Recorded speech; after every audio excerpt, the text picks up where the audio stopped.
Hello friends, मैं हूं Lalit. Welcome Lalit academy. 2 दिन पहले मैंने एक वीडियो अपलोड की थी जो आजकल का माहौल चल रहा है। सुशांत सिंह का केस आपने देखा, उसके बाद में यूपी बोर्ड का एक बच्चा था, उसका आपने केस सुना। और उस वीडियो को अगर आपने नहीं सुना है तो मैं उसका लिंक आई बटन दे दूँगा, आप पहले उस वीडियो को सुने। वो मेरे दिल के बहुत करीब वीडियो है, बिल्कुल हार्ट टचिंग है। आजकल के बच्चे जो अपने मन को कंट्रोल नहीं कर पाते, उस विषय पर मैंने कुछ बात की थी इसमें, क्योंकि 10-12 के बच्चे सारे इस चैनल से जुड़े हुए हैं, तो वो वीडियो उनके लिए और भी इम्पोर्टेंट बन जाती है। आजकल का जो स्ट्रेस भरा माहौल है या डिप्रेशन में बच्चे कहते हैं अपने आप को, उसका एक जो कारण है वो मैं समझता हूँ कि वो थोड़ा सा धार्मिक से दूर हो गए हैं। ये मेरा पर्सनल राय है।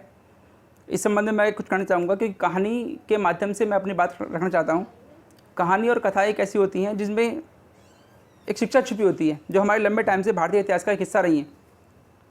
जैसे कि छोटी सी बात मुझे याद आती है कि एक तालाब में एक मछली थी और भी मछलियाँ थी उस तालाब के अंदर। लेकिन जब मछुआरा तालाब में मछली पकड़ने जाता था तो वो जो एक मछली थी वो उसके जाल में नहीं आती थी। मछुआरा अपना जाता, जाल फेंकता, मछली पकड़ता और चला जाता। तो जो एक मछली थी वो हर बार कुछ ऐसी तकनीक यूज़ करती थी और वो उसके जाल में कभी फंसती ही नहीं थी। तो और जो और मछलियाँ थी वो उससे कहती थी कि भाई तुम ऐसे क्या काम करते हो, मछुआरा आता है हमें पकड़ के ले जाता है। तो उस मछली ने बताया कि जैसे ही मछुआरा आता है मैं तुम सब तो दूर भागती हो उससे, और मैं जैसे ही वो जाल फेंकता है तो मैं उसके पैरों के पास चली जाती हूँ, क्योंकि जाल दूर फेंकता है, मैं उसके पैरों के पास जाती हूँ तो मैं बच जाती हूँ। तो मैं लंबे टाइम से यही वाली पॉलिसी अपना रही हूँ। तो कहने का माध्यम यह है कि अगर आप प्रभु से दूर भागोगे, धार्म से दूर भागोगे, पूजा पाठ से दूर भागोगे, तो समस्या आएंगी, आपका मन अशांत होगा। और जो आजकल का माहौल चल रहा है वो उसमें सिचुएशन में, ऐसी सिचुएशन में बच्चा फंस जाता है। तो वो मछली, जैसे कि हमें सीखना चाहिए, जैसे ही वो मछली मछुआरे के पैरों के पास आ गई तो यानी कि जो भगवान के चरणों के पास आ गया उसका कुछ नहीं हो सकता, उसका मन भी शांत है और उसकी लाइफ भी लंबी होती है और वो आराम से सुख का जीवन जीता है। तो इस संबंध में मेरी वो वीडियो थी, ज़रा उसको देखें एक बार, आई बटन में उसका लिंक आपको मिल जाएगा। उस वीडियो के अंत में मेरे एक परम मित्र हैं कुलदीप डांगी जी, जो टीचिंग प्रोफेशन से नहीं है। जब उन्होंने इस वीडियो को सुना तो उनका हार्ट इतना द्रवित हो गया कि उन्होंने मुझे फ़ोन किया और मुझसे कहा कि ललित जी, आपके माध्यम से मैं भी बच्चों से चाहता हूँ कुछ बात करनी। यानी उनके मन में भी कोई ऐसी बातें हैं जो वो चाहते हैं कि बच्चे उस बात को अपनाएं और कुछ सीख लें उस बात से। तो मैं उनको मना नहीं कर पाया। तो मैंने कहा बहुत अच्छे विचार हैं आपके कि आप भी चाहते हैं कि बच्चों के लिए कुछ सीख दे सकें, यानी कुछ एडवाइस दे सकें। तो उन्होंने भी अपने एक मैसेज रिकॉर्ड करके एक वीडियो के माध्यम से मुझे भेजा है। तो मैं चाहता हूँ कि मैं आपका शेयर करूँ। तो जिस प्रकार आप मुझे सुनते हैं उसी प्रकार ध्यान से कुलदीप डांगी जी को भी सुनिए। वो एमटेक हैं और सीपी कनॉट प्लेस में जॉब करते हैं। टीचिंग प्रोफेशन से उनका कोई लिंक नहीं है, बच्चों से उन्हें बहुत प्यार है। उनके खुद के भी 2 बच्चे हैं। आइए सुनते हैं उनकी वीडियो को। दोस्तों, जिंदगी जीने के लिए है, मिटाने के लिए नहीं। सही कह रहा हूं ना? जी हाँ, बिल्कुल सही कह रहा हूं। जिंदगी जीने के लिए है, मिटाने को तो बिल्कुल भी नहीं। दोस्तों, अगर हम एक बात, जी हाँ, बस एक छोटी सी बात अगर समझ लें तो जिंदगी की बहुत सारी प्रॉब्लम सॉर्ट आउट हो सकती है। हमें बस एक बात को समझना है। हम सबने बचपन से सुना है और सीखा है क्या, कि कर्म किए जा, फल की चिंता मत कर। कर्म किए जा, फल की चिंता मत कर। तो इसको हम इस तरह से समझ सकते हैं कि हमारे बस में क्या है। हमारे बस में है कर्म करना, कार्य करना। और क्या हमारे बस में नहीं है? फल, यानी कि रिजल्ट हमारे बस में नहीं है। तो बच्चों, अगर इसको इस तरह से समझे कि हमारे बस में पढ़ना है, कितने घंटे पढ़ना हमारे बस में है, कहां पे पढ़ना है हमारे बस में है, किस तरीके से पढ़ना है हमारे बस में है, कितनी मेहनत करनी है हमारे बस में है। लेकिन हमारे बस में क्या नहीं है? रिजल्ट आना हमारे बस में नहीं है। तो जो हमारे बस में नहीं है, अब रिजल्ट अच्छा है या बुरा है, उसको एक्सेप्ट करना पड़ेगा। बस यही चीज हमें सीखनी है कि जो हमारे बस में है उसको तो पूरी मेहनत से, दिल से, पूरी दिलो जान से उसकी तैयारी करें। और जो हमारे बस में नहीं है, जो जैसा है, उसको एक्सेप्ट करें। और फिर उसके बाद उसकी परिस्थिति को देखते हुए दोबारा से मेहनत करें, दोबारा से कर्म करें। तो कुल मिलाकर जो हमारे बस में है वो है कर्म। तो हमें कर्म पे ध्यान देना है और जो रिजल्ट आना है उसके अकॉर्डिंगली, उसके बाद भी हमें इसको एक अलग तरीके से समझते हैं। आप सबने गेम्स में पार्टिसिपेट किया होगा, मैंने भी किया है। मैं खूब तेज दौड़ता था। मैं क्या कर सकता था? डेली प्रैक्टिस करता था दौड़ने की। हमारा हाउस का कंपटीशन सिलेक्शन होना था। अब सिलेक्शन हो गया, सब रनिंग पोजीशन में। जैसे ही दौड़ना शुरू करा, एक बच्चे ने टांग अड़ा दी, मैं गिर पड़ा। अब यही जिंदगी की दौड़ है। हर जगह तुम्हें टांग अड़ाने वाले मिलेंगे और हर जगह तुम्हें गिराने वाले मिलेंगे।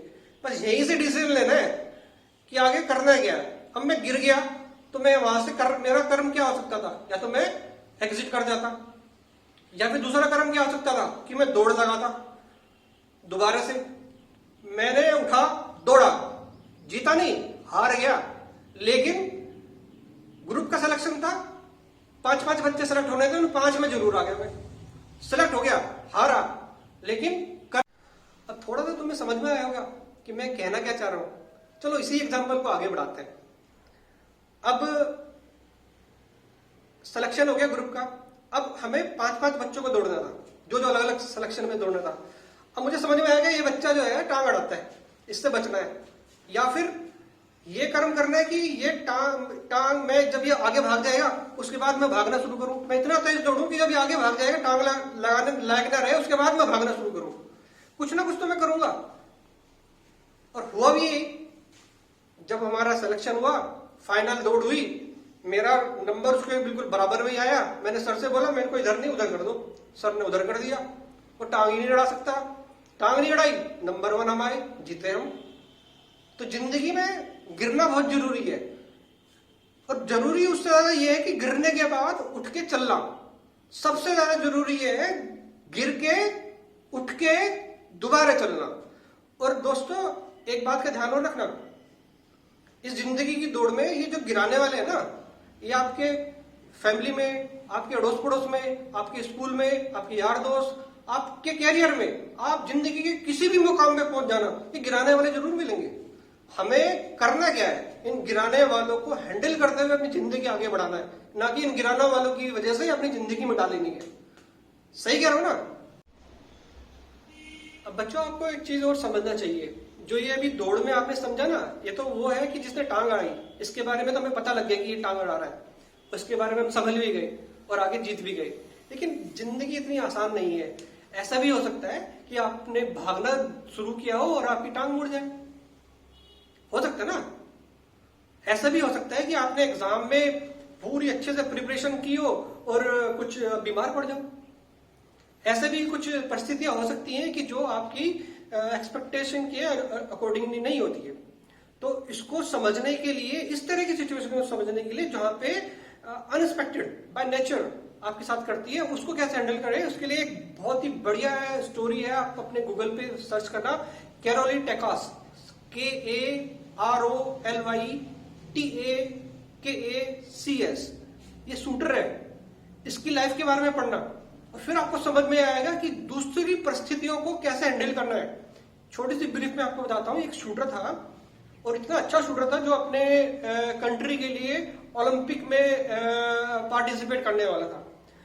वो पूरे दिलो जान से पार्टिसिपेशन के लिए मेहनत किया जा रहा था। उसकी किस्मत देखो, जैसे ही ओलंपिक डिक्लेयर हुआ, वर्ल्ड वॉर स्टार्ट हो गया और ओलंपिक कैंसिल हो गए। उसने हिम्मत नहीं हारी, दोबारा से जो है वो लग गया तैयारी करने के लिए। फिर क्या हुआ, वो आर्मी में था, ग्रेनेड फेंक रहा था, ग्रेनेड ही उसके हाथ में फट गया, उसका हाथ ही चला गया। अब क्या करे? 2 ऑप्शन है, या तो बेचारा मायूस जिंदगी गुजारे या फिर उससे परिस्थितियों को देखते हुए दोबारा से तैयारी करे। तो उसने डिसीजन लिया कि मैं अपने लेफ्ट हैंड से तैयारी करूंगा। उसने अपने लेफ्ट हैंड से तैयारी स्टार्ट करना शुरू किया। नेशनल लेवल पे दोबारा से as a junior participant part किया, नेशनल जीता, इंटरनेशनल जीता, फिर ओलंपिक का गोल्ड मेडल जीता। तो अब आप खुद ही डिसाइड कर सकते हो कि इस तरह की परिस्थितियों में भी अगर हम गिव अप ना करें, पर हमेशा जो है मेहनत करते रहे और काम करते रहे, तो हमें परिस्थिति के ऊपर काबू पाया जा सकता है। तो आपको दोनों परिस्थिति समझ में आ गई। एक तो वो जो गिराने वाले हैं, दूसरी परिस्थिति वो है जो नेचुरल ही ऐसी क्लाइमेट में हो जाता है जिससे आपको गिरना पड़ता है। पर दोनों ही परिस्थितियों में जो आपके बस में है वो है काम, और जो आपके बस में नहीं है वो है रिजल्ट। तो आपको फोकस करना है सिर्फ कर्म के ऊपर, काम करने के ऊपर, मेहनत के ऊपर, दिल लगा के पूरी पूरी दिलो जान से मेहनत करने के ऊपर। जिंदगी जीनी है, किसी भी परिस्थिति में मिटानी नहीं है, बस यही ध्यान रखना है। नमस्ते। तो फ्रेंड्स, ये थे कुलदीप डांगी जी, जिन्होंने अपने विचार आपके सामने रखे। ये टीचिंग प्रोफेशन में नहीं है जैसे मैंने बताया आपको, लेकिन फिर भी इनके सुंदर विचारों का हम कदर करते हैं। और इन्होंने खुद फ़ोन करके मुझे कहा कि बच्चों से बात करनी है, कुछ प्रेरणा के स्रोत आपके माध्यम से बच्चों को देने। हम उनका दिल से धन्यवाद कहते हैं। और मैं उम्मीद करता हूँ कि उनके जो भी उन्होंने एग्जाम्पल रखे आपके सामने, चाहे वो शूटर वाला एग्जाम्पल था, चाहे वो दौड़ वाला एग्जाम्पल था, वो बिल्कुल उनके दिल से निकले थे। और आपने उनका फेस देखा भी होगा, बहुत मन से उन्होंने आपके लिए संदेश भेजे। मैं उम्मीद करता हूँ कि आपके लिए प्रेरणा स्रोत बनेंगी। आपको वीडियो कैसी लगी? अगर आपको अच्छी लगी है तो इसे लाइक करें, सब्सक्राइब करें और शेयर जरूर करें, ताकि मैसेज सब बच्चों तक पहुँचे। वीडियो का कौन सा पार्ट आपको पसंद आया ये मुझे कमेंट बॉक्स में ज़रूर बताएं, ताकि ये भी हम लोगों के लिए भी एक प्रेरणा का स्रोत बनते हैं कि भी आपको वीडियो अच्छी लगी है, तभी हमारा मन करता है कि और नई नई वीडियो बनाई जाए। तो अगर आपने चैनल को सब्सक्राइब नहीं करा है तो इसे सब्सक्राइब करें, बेल आइकन को प्रेस करें, जिससे कि नई नई वीडियो का लिंक आपको मिलता रहे। और अब आप मुझे इंस्टा पे भी फॉलो कर सकते हैं। धन्यवाद।